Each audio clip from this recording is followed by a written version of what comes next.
Mstari wa 5, mfalme wa Shamu akasema, haya basi, mimi nitampelekea mfalme wa Israeli waraka.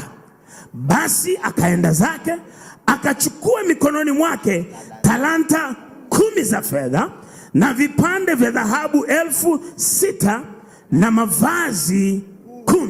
Mstari wa 6, akampelekea mfalme wa Israeli waraka ule kusema, waraka huu utakapokuwasilia, tazama, nimemtuma mtumishi wangu Naamani kwako ili upate kumponya.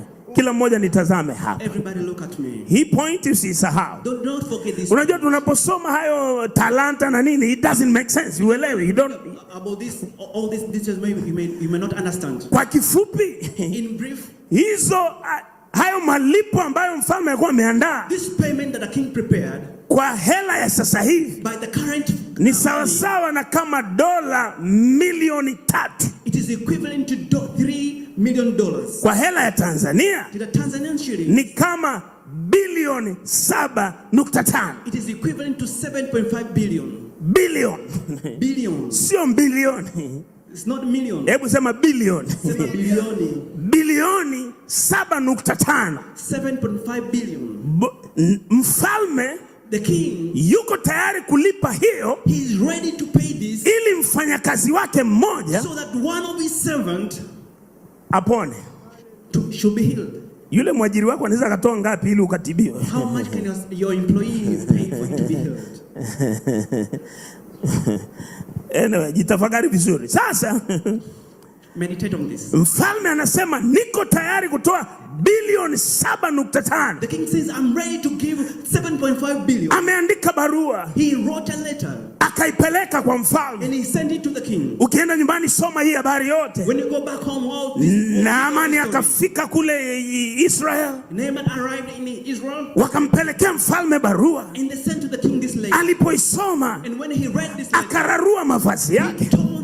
Anasema, je, mimi ni Mungu? Say, am I God? Hata niweze kumponya mtu? I may heal someone. Nabii Elisha akasikia. And prophet Elijah heard this. Akasikia hiyo taarifa. Heard this information. Akamwambia mfalme, he said to the king, mwambie aje kwangu. Tell him to come to me. Na atajua yuko Mungu Israeli. You will know there's a king in Israel. Mwambie aje kwangu. Tell him to come to me. Atajua yuko mtumishi wa Mungu hapa. That he may know that a servant will Oh, glory be to God. Utukufu kwa Mungu. Naamani akapelekwa. Naaman was taken. Paka kwa nabii Elisha. Until to the prophet Elijah. Elisha hakutoka nje. Elisha did not go out. Akamtuma shemasi. He ordered the deacon. Anaitwa nani yule shemasi? Mhudumu. What was the name of the deacon that was sent? Gehazi. Gehazi. Hebu kila mmoja sema Gehazi. Let everyone say Gehazi. Sema kwa nguvu Gehazi. Say it louder, Gehazi. Akamtuma Gehazi. And he sent Gehazi. Mwambie huyu jamaa akaoge. Tell this man, go and wash. Mara 7. 7 times.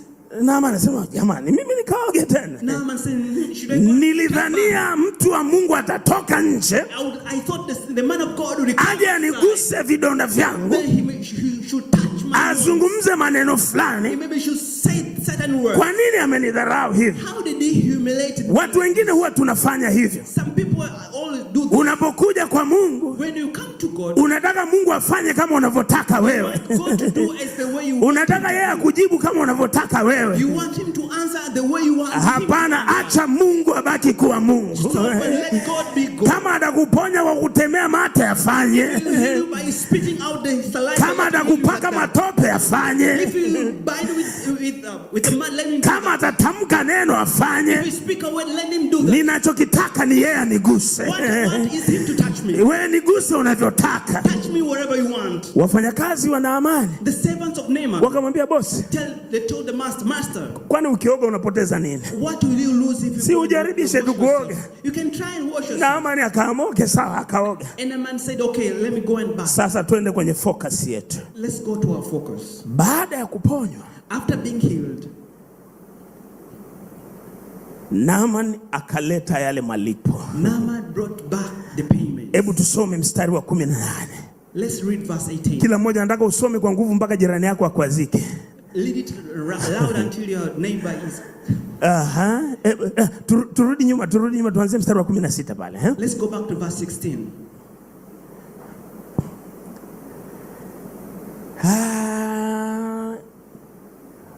15 ndo alipotoa, alafu na jamaa akajibu. Haya, tusome 15, 1 2 3, soma. Akamrudia yule mtu wa Mungu, yeye na mafuatano yote, akaja akasimama mbele yake akasema, sasa tazama, najua ya kwamba hakuna Mungu duniani mote ila katika Israeli. Basi na kuomba upokee mbaraka kwa mtumwa wako. Mstari wa 16. Lakini akasema, Elisha huyo, kama Bwana aishivyo, ambaye nimesimama mbele yake, sipokee kitu. Akamshurutisha apokee, lakini akakataa. Ni kwa nini Elisha alikataa kupokea? What did Elisha refuse to receive? Ndio kile askofu alikuwa anazungumza. This is what Bishop was talking about. Hii haikuandaliwa kama sadaka. This was not prepared as a sacrifice. Mfalme alipopokea taarifa kwamba kuna akipelekwa Israeli atapona, when the king received the information that when Naaman was taken to Israel, he will be healed, akaandika check. He wrote a check. Akaandika barua. He wrote a letter ya malipo of payment. Unakumbuka alichomwambia yule mfalme? Do you remember what the king said? Pokea hii, receive this, ili umponye mtumishi wangu Naaman, so that you may heal my servant Naaman. Kwa hivyo Elisha angepokea ile bilioni 7. So if Elisha could have received this 7.5 billion, angekuwa amepokea malipo ya uponyaji, the payment for the healing. Tunaelewana? Ndio maana akakataa. That's why he refused. Haina maana Elisha alikuwa achukui sadaka. That's not mean Elisha could not receive. Kuna tofauti ya sadaka na malipo. There is a difference between sacrifice and payment. Hatulipii chochote anachokifanya Mungu. We are not paying for anything that God is. Huwezi kulipia uponyaji. You cannot pay for the. Huwezi kulipia maombi. You cannot pay for the. Huwezi kulipia muujiza. You cannot pray for the. Tunapokea kwa neema. We receive by grace. Na ukishapokea, and when you receive, chochote unachomletea Mungu, whatever you bring to sio God, kwamba unalipia alichofanya, bali ni moyo wako wa shukrani. It is your heart of haujapangiwa kiwango, haujalazimishwa, lakini sababu ya shukrani unasema, Bwana nimekuletea hiki. Ndio maana Elisha akakataa. Kwa maana angepokea, Naamani angerudi Israeli, akakutana na majenerali wengine wagonjwa. Anasema, boss, umeponaje? Sema, tafuta bilioni 1, bilioni 7.5. Nitakuonyesha pa kwenda kuponea. Ili mradi una milioni 3, nitakupeleka, atakufungua. Kamwe usifanye hivyo.